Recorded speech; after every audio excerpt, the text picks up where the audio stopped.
E aí, gente, era nem esse aqui, no episódio de hoje. A gente vai falar sobre um tema também associado à inteligência artificial, mas também à filosofia, também à neurociência, né, à psicologia. E a base, né, tem inspiração para esse episódio. Um paper do John Searle, que é um cara muito importante aí nessa área de consciência, né, e até da inteligência artificial relacionada à consciência. A primeira vez que eu ouvi falar dele foi numa palestra na Google, que ele deu, tem no YouTube, que ele fala exatamente sobre isso, né. E ele é um dos famosos que, ao contrário do pensamento comum, que dizem que a consciência não é computável, né? Que é impossível de criar um sistema de IA que chegue perto da simulação, entre aspas, do que seria a consciência humana. Lembrando que o ChatGPT e outros sistemas atuais não estão nem perto disso. Uma coisa que ele fala muito é que consciência ele é independente do observador. Ou seja, ela não precisa de nenhum ser externo para controlar ela, para fazer que ela funcione direito. No caso dos sistemas de IA, eles são dependentes do observador. O programador, ele meio que filtra as coisas que podem ser ditas, as coisas que o sistema de IA, a linguagem que é gerada, até imagens, para não gerar coisas obscenas moralmente ao ser humano. Até porque esses sistemas de IA não são conscientes, né? Eles não têm nenhum sistema de moralidade. Então esse paper, ele é do ano 2000, foi publicado na Intellectica, tá na descrição a referência. E o nome do paper é simplesmente Consciousness, consciência. É basicamente um resumo do estandarte do tema. Primeiro tem que falar sobre algo importante que também tem a ver com John Searle em outro paper, que é sobre o argumento das salas chinesas. O que é o argumento da sala chinesa? Tem a ver com esse tema, né? Imagina que você põe uma pessoa numa sala com um dicionário em chinês para inglês, e tem caracteres em chinês numa tela. Ele tem que traduzir. Vamos supor que, com muito esforço, e vendo ali um dicionário muito bem feito, por sinal, é um dicionário que também tem pronomes, tem todos os tipos de conectivos atrelados à língua, ele consegue traduzir a frase que tá no telão. Poderia ser qualquer frase. Lá. Hum, quantos anões podem trocar uma lâmpada? Por exemplo, poderia ser essa frase. Ele quer traduzir do chinês para o inglês. Quantos anões podem trocar uma lâmpada? Porém, vamos supor que ele consiga, ao ponto de uma pessoa em outra sala que vai receber essa mensagem, consiga ver a tradução e dizer se ela foi boa ou não. Obviamente, na vida real, várias razões para acreditar que poderia ter várias falhas contextuais. Na língua tem várias coisas que são expressões que só as pessoas daquela região conhecem. Então, de repente, no Brasil, tem expressões que são só do sul, outras do norte, outras do sudeste, centro-oeste. Ao ponto de que tem vezes que a pessoa de São Paulo vai falar alguém do Rio Grande do Sul, não consegue entender nada que a pessoa tá falando. Mas, por mais que dialetos existem, nesse caso não é tão importante. Porque a gente tá falando de linguagem falada, um texto simples. Quantos anões pode trocar uma lâmpada? Qualquer argumento aqui, a pessoa que traduziu, ela não sabe chinês. Ela usou um dicionário muito bem feito para conseguir fazer a tradução. Mas ela não tem nenhum conhecimento de chinês.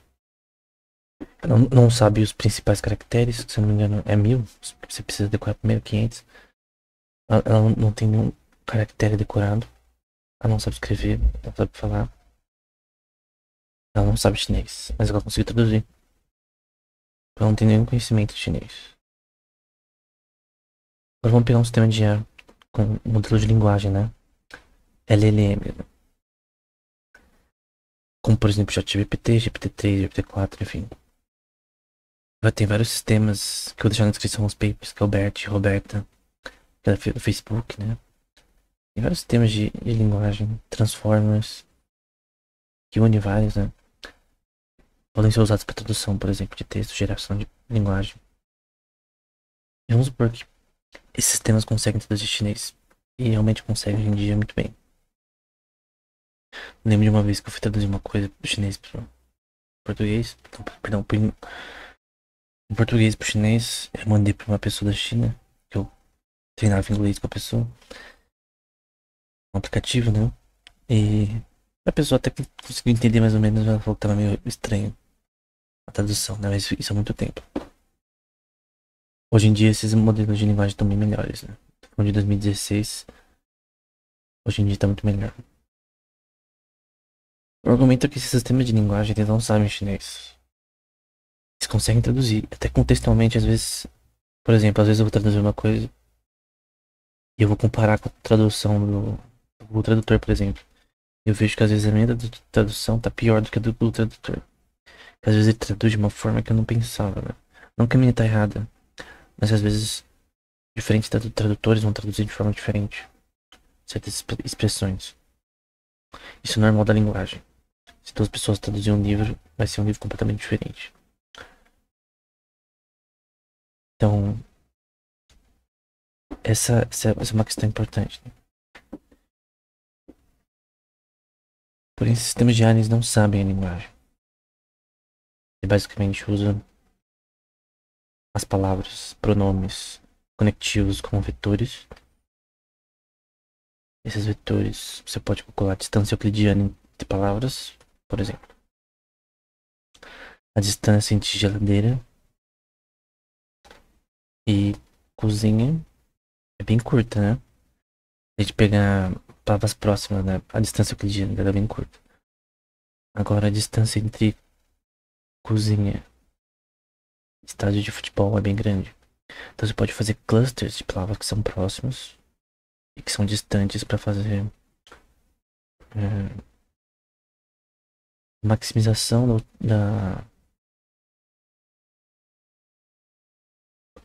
eu acho que maximização não é a palavra certa. Tentaria maximizar a forma de tradução que melhor é associada com o contexto, né? Para saber o contexto, você tem que usar a distância euclidiana. Ou até que Carnegie-Neighbor, que é outro algoritmo nesse tema. Para saber a distância entre palavras, né? Tem uma coisa chamada sentiment analysis, que você... Vários papers sobre isso. Você tem uma frase, por exemplo, no Twitter. Você pega várias frases no Twitter, automaticamente, com data mining, e vê o sentimento dela. Se é uma frase negativa, neutra ou positiva. Por exemplo, é, o gato está comendo comigo. Uma frase normal, neutra. Alguém está batendo no gato. Uma frase negativa. Por que essa frase é negativa? Porque normalmente nós, seres humanos, né? Considerando que bater no gato é ruim, né? Ou a pessoa está acariciando o gato. Essa frase é uma frase positiva. Então acariciando tem a ver com algo positivo. Porque essa palavra é associada a um gesto que não machuca, né? Quando bater é uma palavra tem a ver com algo negativo. Então você pode pegar palavras que são negativas nesse contexto e você colocar valores numéricos. Por exemplo, bater é menos 5, por exemplo. E acariciar mais 5. E você consegue, com as palavras no contexto, obviamente o gato ele é uma palavra neutra. Nesse contexto não tem um valor. Pra ver se é bom ou ruim. O verbo é o que é importante para terminar essa ação ruim nesse caso. Então, no caso do substantivo, pronomes não tem a ver com essa parte. Tem a ver bater ou acariciar. É isso que dá o peso para fazer ser pesado ou leve. Positiva ou negativa. Você consegue usar isso para terminar que é chamado de sentimento de análise. No GPT-4 você pode usar isso no software deles facilmente. Põe uma frase lá e ele vai ver o sentimento. Eu até já mostrei no canal. Uma coisa antiga já até. Quando a gente fala de inteligência artificial, que coisas novas estão lançando sempre. É uma coisa relativamente antiga. Então, os sistemas de IA, até de tradução, eles tentam ver conexões entre contextos e palavras, questões morfológicas, pragmáticas, contextuais, semânticas da linguagem, para transferir esse conhecimento de um lado para o outro, de russo para português, de inglês para português. E tradução envolve muito contexto. Você tem que entender o contexto da frase, interpretar a frase. Eu vou ser sincero, às vezes, como eu disse antes, o tradutor é melhor que eu. Às vezes, tipo, eu traduzo, por exemplo, um texto de um artigo, aí eu traduzo, aí eu comparo com a tradução do Google Tradutor, né? Primeiro eu faço a minha, depois eu comparo. Às vezes sai melhor, bem melhor que eu, né? Às vezes não, às vezes ele é. E esse é o problema. Tipo, você não tem como traduzir um livro com, com ferramentas de tradução porque ele erra muito. E até pra consertar é muito trabalhoso. Então, é impossível. Atualmente, né? Acho que nunca vai ser perfeito porque, como eu disse, a linguagem humana tem muitas questões que são complexas de se traduzir. Para os sistemas de IA. Mas enfim, normalmente ele é muito bom. Acho que no máximo seria uma forma de ajudar tradutores a serem mais rápidos para tradução e para comparar essa tradução de uma forma mais rápida. Mas enfim, a questão é que esses modelos de linguagem eles não conhecem nada. Eles não têm consciência, eles não estão vivos. Eles não conhecem a língua. Porque para conhecer você tem que ser consciente, né? E muitas pessoas, até o Célio vai falar que na psicologia, né? Muito tempo. Até tem um paper, tá na descrição. Psychology as the Behaviorist View It. Do John B. Watson. Da Universidade de John Hopkins. Que é bem famosa. Era um psicólogo que acreditava no behaviorismo, né? Que era uma ciência da época. Ainda é usada. Não é inútil totalmente, mas não é como hoje. Não é como era antes, perdão. Era uma ciência que tentava estudar o comportamento de animais e depois o humano, para tentar entender como eles funcionam. Eles alegavam, né, que a forma que eles faziam isso era experimentalmente melhor. Então, ciência do que a psicologia tradicional da época. De Freud, Skinner, coisa do tipo. E Skinner era um behaviorist também. Então a questão é que eles viam que a consciência não era importante. O estudo da consciência não era importante para psicologia. Não era algo que deveria ser usado na prática. Próprio coisas como, por exemplo, condicionamento, conditioning, né? Enforcement learning, né? Que você tem recompensas dopamérgicas em áreas do ventro striatum no cérebro, né? Ali na região da basal ganglia, no ventro striatum. Núcleos acúbios normalmente funciona assim. E essas recompensas dopaminérgicas são o que guiam o aprendizado, o prazer humano, ou talvez toda a experiência humana. Mas isso foi visto como uma mentira, né? E até na questão do aprendizado, o aprendizado de reforço, que é reforço learning, que Skinner falava tanto que poderia ser usado para prever o comportamento humano, foi visto como uma mentira, né? Algo errado. Então Skinner e muitos behaviorists cometeram muitos erros ao longo do tempo. Erros que foram corrigidos mais recentemente, mostrando que essa teoria ela é limitada E que não, recompensas dopaminérgicas não guiam seu aprendizado, não guiam a experiência humana. Só uma parte bem pequena disso. Eu já vi papers até falando o contrário, né? Que não tem nada, que praticamente não tem quase nada a ver com o aprendizado. Porque as pessoas tentam ver, segundo a teoria da utilidade, né? Que o ser humano ele só quer maximizar o seu bem-estar. Mas não é bem assim. Ele quer minimizar os seus. O teorema Minimax do Van Neumann, né? O ser humano quer minimizar seus malefícios, né? As coisas ruins e maximizar coisas boas, né? Seu bem-estar. De repente tomar uma Coca-Cola, uma cerveja, enfim. Jogar videogame, uma coisa também que deixa você bem. Uma coisa ruim seria, sei lá, cair um bloco de pedra no seu pé. Se tivesse tido uma coisa ruim. Enfim. Porém, essas teorias elas estavam equivocadas, né? Elas não eram falsificáveis, né? A própria teoria do Freud, Sigmund Freud, né? Psicanálise, é, foi vista posteriormente como uma teoria coerente que não é falsificável, né? Você não consegue provar ou desprovar que funciona, no geral. Embora usem hoje em dia, tem gente que usa, mas enfim, não tem, experimentalmente não tem provas que isso funciona de fato, né? Então, tanto Skinner, outros behaviorists, ou o próprio é, Freud, entre outros, a pesquisa deles não durou o teste do tempo. Outro também é o Piaget, na teoria de desenvolvimento infantil, né? Que tem essas fases de aprendizado da criança, até os 3 anos é isso, até os 6 anos é isso, até os 7 anos é isso. Mas, infelizmente, a teoria do Piaget, ela também não era falsificável. Então, sem poder é muito pequeno, só fiz algumas crianças e não tem como você.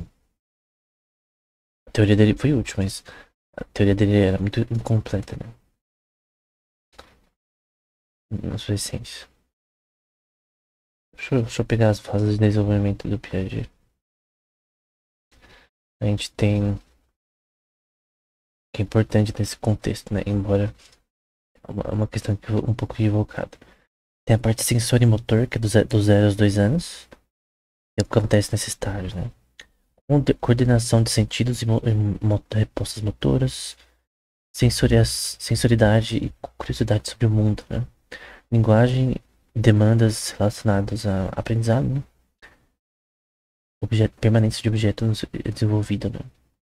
Depois a pré-operacional dos 2 a 7 anos, que tem pensamento simbólico, já desenvolve a sintaxe e gramática para expressar conceitos, além de imaginação e intuição. Dos 7 aos 11 anos já tem formação de conceitos de situações concretas, tempo, espaço, quantidade, coisa do tipo. E dos 11 anos além, é, consegue ter um pensamento mais lógico, abstrato, estratégico e coisas desse tipo. Essas 4 fases, primeiro que isso continua de posteriormente, né? Não é só ter uns 11 anos que o ser humano se desenvolve. Tem artigos, eu vou deixar na descrição, que falam que o cérebro só desenvolve completamente com 25 anos. E mesmo depois disso, você tem estágios de desenvolvimento e neuroplasticidade que são importantes. Então, é uma coisa contínua, embora já esteja formado no seu ápice. Aos 25 anos, normalmente, você pode mudar de pessoa para pessoa. O problema é que essas fases você não consegue. Várias dessas fases estão certas, mas você não consegue. Você poderia adicionar mais fases. E você poderia mudar o que cada fase faz. Então, isso muda de criança para criança também. Então, assim como o Freud também tentava fazer isso, tentar dividir como o desenvolvimento acontece desde criança, ele fez isso de forma horrível, né? O Piaget também tentou isso de forma melhor, mas ainda assim muito fraca, né? Tem um livro chamado The Language and Thought of a Child, né? A linguagem e pensamento de uma criança. Eu não cheguei a ler inteiro, mas eu vi que ele gostava bastante de experimentos, né? Testar isso na prática. Ele realmente fez estudos com crianças desde pequenas, de criança e tal. É, mas a teoria dele era no mínimo limitada.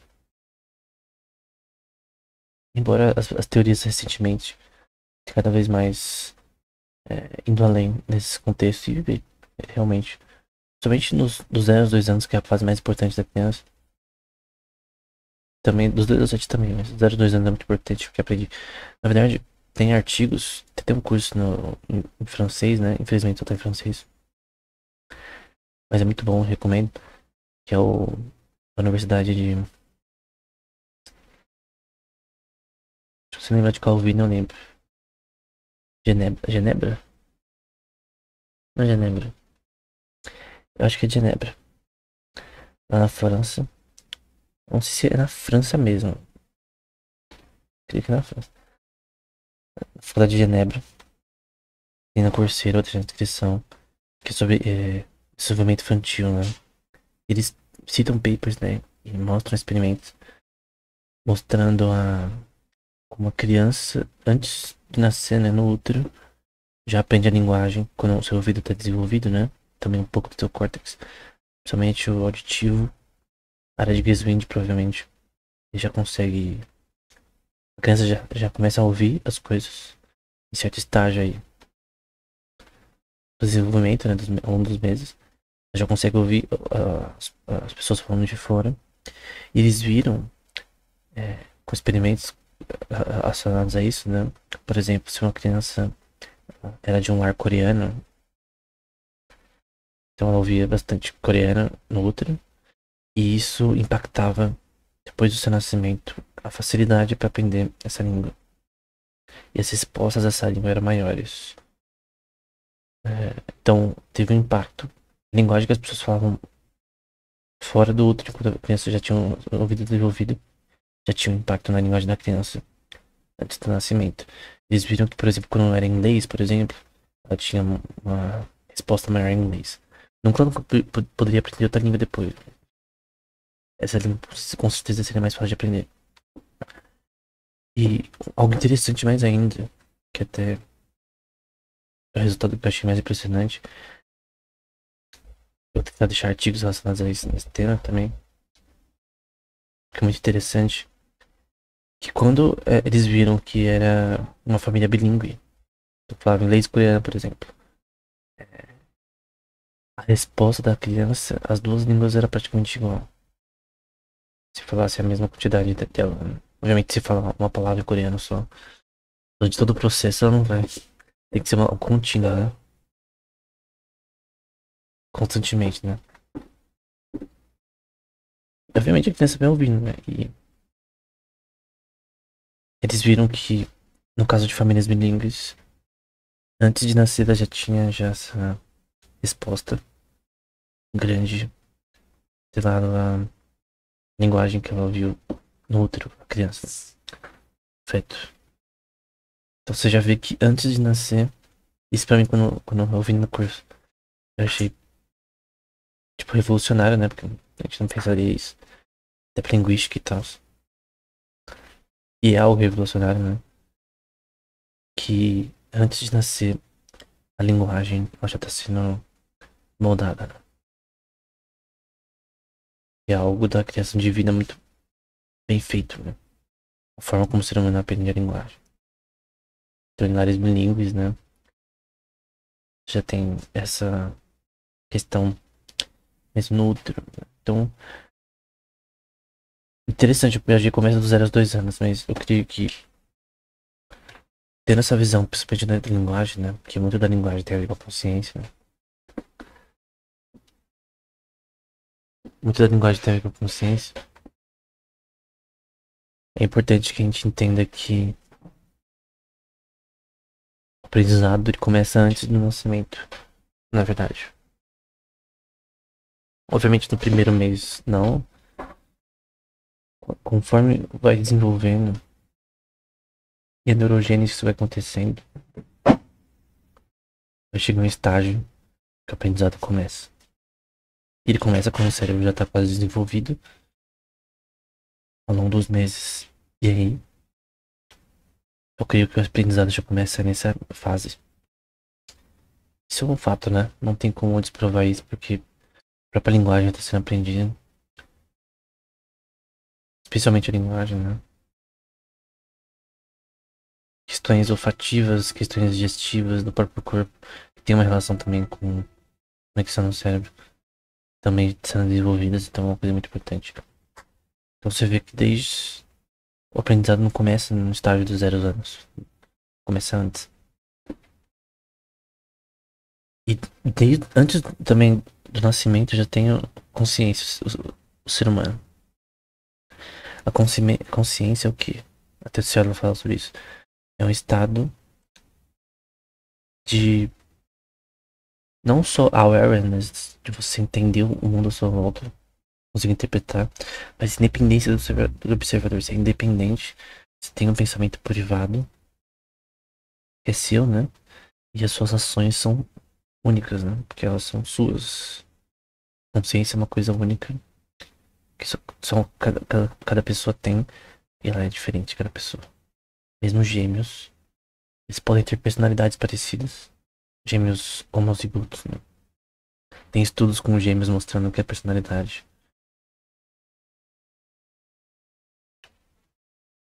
de, de gêmeos homozigotos é mais parecida do que de, dizigotos, uma coisa assim. Dizygotic, não sei como é em português.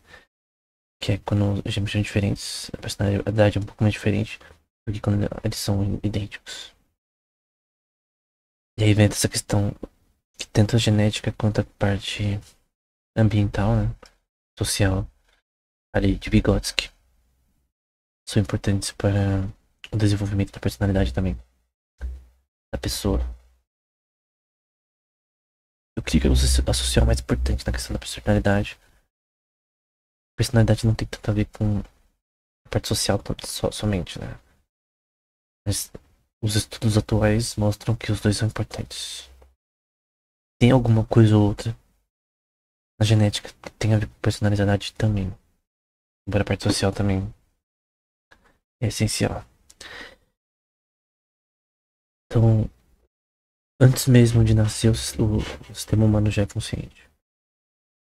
Aí podemos falar sobre consciência de animais. Animais são conscientes. Tem um paper, acho que é Thomas Nagel, deixa na descrição com certeza, que é um dos papers centrais para isso. Que é What's Like to be a Bat.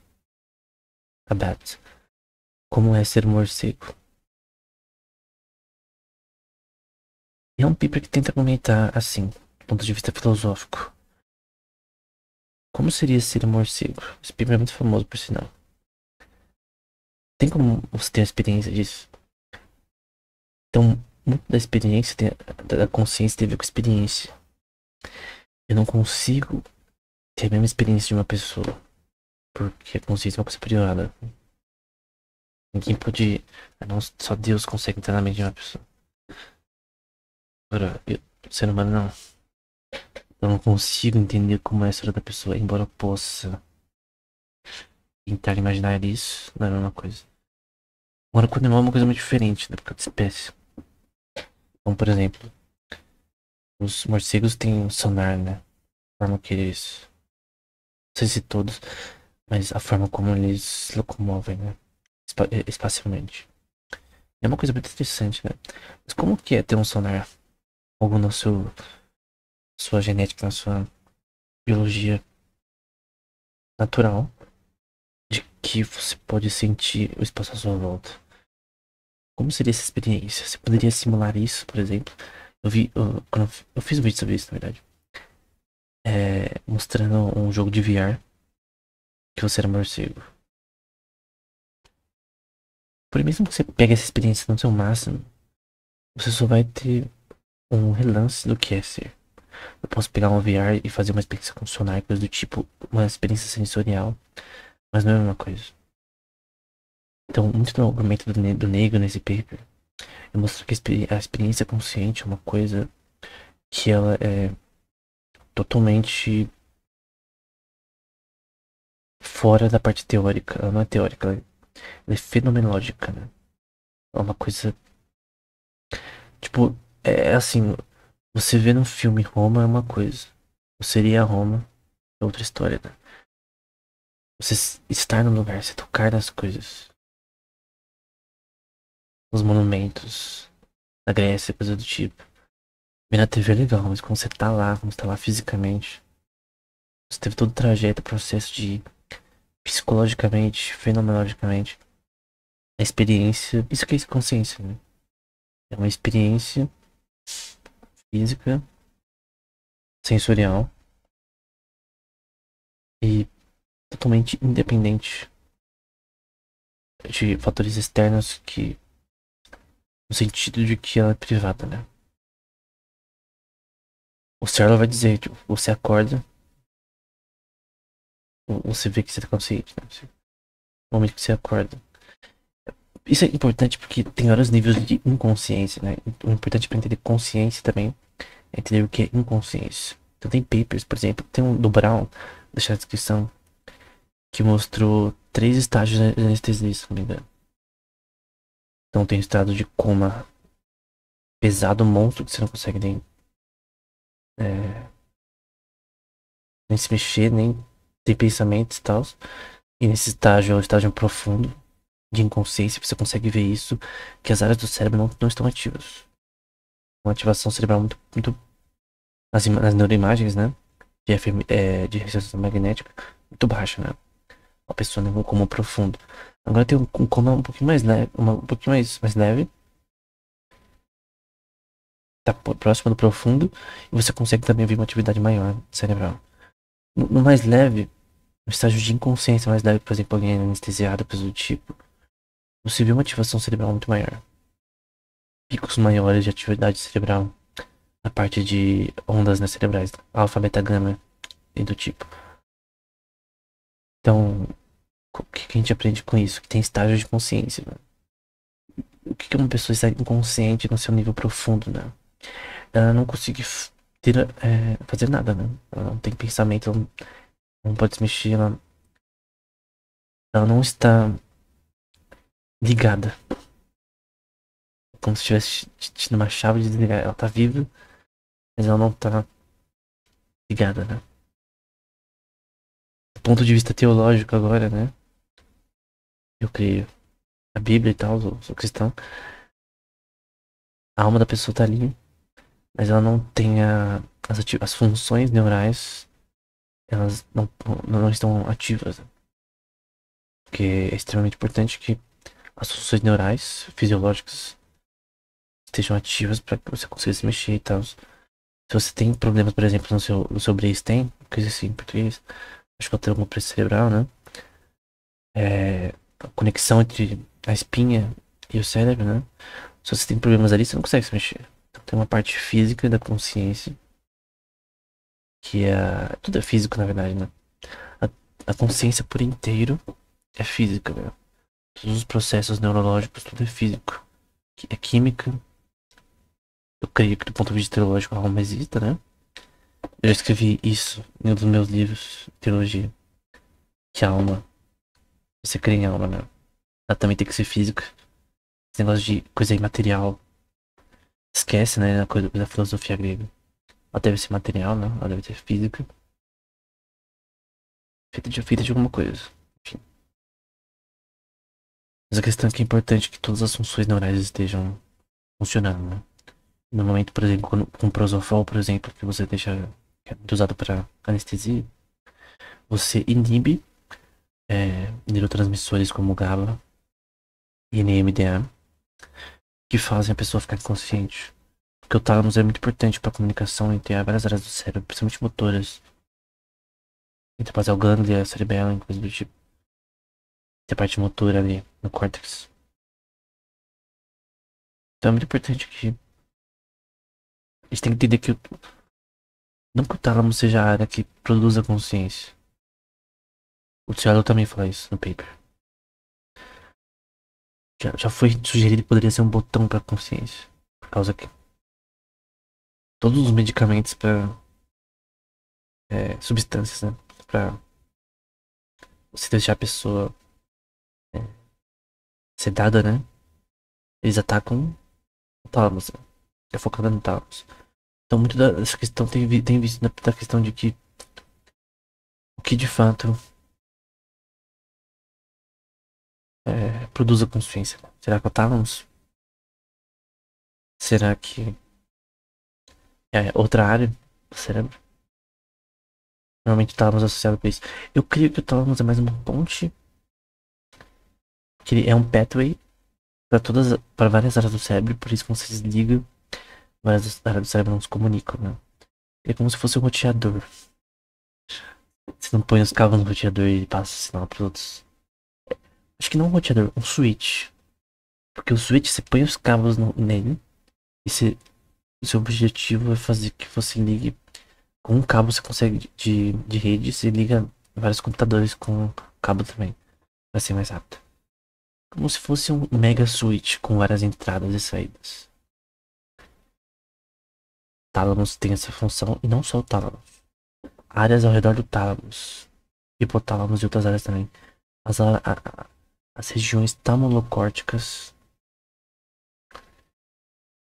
que permitem que a pessoa esteja consciente. Então, uma coisa importante para a consciência é que se desliga o tálamos, com prosofol ou outros medicamentos, a pessoa fica inconsciente. Isso é uma coisa importante. Tem um nível mais leve de inconsciência, né? Que, como eu disse antes, tem uma atividade maior. Mas a gente considera uma pessoa consciente quando ela está no seu estado de razão máxima, né? Então, o estado da consciência seria o estado que a atividade neural está nos seus níveis normais. Mesmo se algumas funções estejam debilitadas, a pessoa ainda está consciente. Tem pessoas, por exemplo, que têm afasia. Tem vários tipos de afasia. Danos na área de Wernicke ou na área de Broca, que são relacionados à linguagem, a interpretação de linguagem positiva. Às vezes a pessoa com afasia, né? Ela consegue te ouvir, mas ela não entende. Ela consegue interpretar o que você diz. Ela tem problemas pra isso. E às vezes ela consegue falar. Ela entende, ela consegue pensar no que vai falar, mas ela não consegue. Não sai. Ela fala todo torto. Tem várias razões para isso acontecer. Lesões nessa área. Ou retirar essa área que é bem perto da fissura silviana. Gera problemas de linguagem chamada falha. Outros problemas como esquizofrenia também. Tem algumas propriedades de linguagem, né? Como por exemplo, algumas pessoas falam sobre word salad, que é salada de palavras, que você mistura as palavras. Problemas, por exemplo, de tá falando de uma coisa e muda de assunto totalmente nada a ver. Isso foi observado em vários pacientes nesse tema. Tem vários papers que mostram problemas de linguagem na esquizofrenia. Esses problemas de linguagem, eles são... Assim, a minha opinião é que parece que são evidentes. Eu não daria um resultado absoluto. Mas tem realmente uma diferença na linguagem, né, nessa desordem. No caso da bipolaridade tipo 1 também, parece que tem algumas questões na linguagem. Pessoas com alucinações e coisas do tipo também pode também ter a ver com... Ter a ver não, né? Não é causa. Só outro sintoma, né? Problema da linguagem. Tem várias coisas que podem alterar a linguagem humana, várias desordens que podem alterar a linguagem humana, né? Não só a linguagem, mas também ações, né? A tomada de decisões da pessoa. Principalmente na bipolaridade tipo 1, que o córtex frontal fica menos ativo às vezes no seu pico, né? E acho que o córtex dorsal. Não, córtex pré-frontal do dorso lateral, se não me engano. Não, perdão. Nada a ver. Ele fica ativo também. Mas o mais importante nesse caso é o. Ah, eu tô confundindo. causa da bipolaridade, o córtex pré-frontal dorsolateral por algum motivo ficativo, eu não entendi porquê, não explica os papers que eu tô falando. Mas no caso da estresse pós-traumático, era isso. Aí a amígdala fica ativa e o córtex pré-frontal fica menos ativo, é isso. Voltando, né, pra ficar mais claro. Talvez eu tenha embaranado. No caso da bipolaridade, eu já vi o córtex pré-frontal dorsolateral ficar ativo. No caso da estresse pós-traumático, né, alguma coisa ruim que aconteceu, criou um trauma. O córtex frontal, na verdade. Pré-frontal, na verdade. De ficar menos ativo, que é a parte de raciocínio lógico, coisas do tipo. Embora uma coisa mais global também. Fica menos ativo e a amígdala fica mais ativa. E a amígdala é muito associada com medo. Tanto que se você experimentos com ratos, por exemplo, eles fizeram algumas mudanças da amígdala, dando, por exemplo, voltagens específicas da amígdala. Eles conseguiriam tirar o medo do rato, por exemplo. Ou deixar ele com medo. Que a amígdala é muito associada com medo. Então, no caso desse estresse pós-traumático, né, pode ter essa questão de uma ativação mais de medo. Que vai, obviamente, fazer você ter problemas de tomada de decisão. Que eles são lógicos, né? As pessoas ao redor podem ver essas decisões como ilógicas. E você não. Nesse contexto específico, né? Depende muito da pessoa, depende muito do estresse desse tipo, né? De trauma. Mas você vê que tem realmente a racionalidade diminui. Muitas das ações de medo, por exemplo, tem gente que tem medo de barata ou de rato. Obviamente ter medo de um tigre que vai te comer é diferente de ter medo de um inseto. Porque o inseto ele é fraco, né? Você é maior, mais forte, você pode pegar uma arma. Você não tem por que ter medo de algo pequeno. Mas por algum motivo, de forma ilógica, algumas pessoas têm medo. Depois você pode se acostumar com isso, né? Pra pessoa parar de ter medo. Mas principalmente a primeira vez, né? A pessoa vê algo muito pequeno, inofensivo. Lagartixa, por exemplo. A pessoa pode ficar com medo. Talvez porque seja algo diferente, né? Mas esse medo é irracional.